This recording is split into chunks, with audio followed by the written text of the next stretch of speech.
Graddedigion Abertawe yw'r cyfle i mynd ar blwyddyn mewn diwydiant, a nes i symud i Llundain a gweithio yn y Brifysgol ac ar y un amser nes i byw gyda fy ffrind gorau. So diolch i Abertawe, nes i wneud hwnna. Mae'n credu fy teulu i gyd, yn enwedig fy mam gif, Nana Bing fi. Mae hi ddim yma heddiw, ond dwi'n gwybod bod hi'n edrych lawr i mi. So diolch.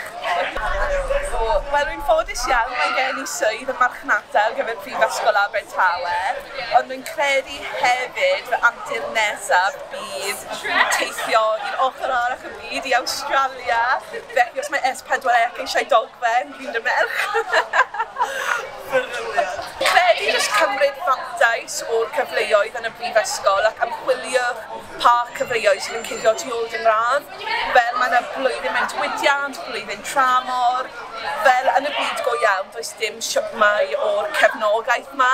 So jyst fanteisiwch arno fe, peidiwch a bod yn mor difrifol ac ail hwyl atgofion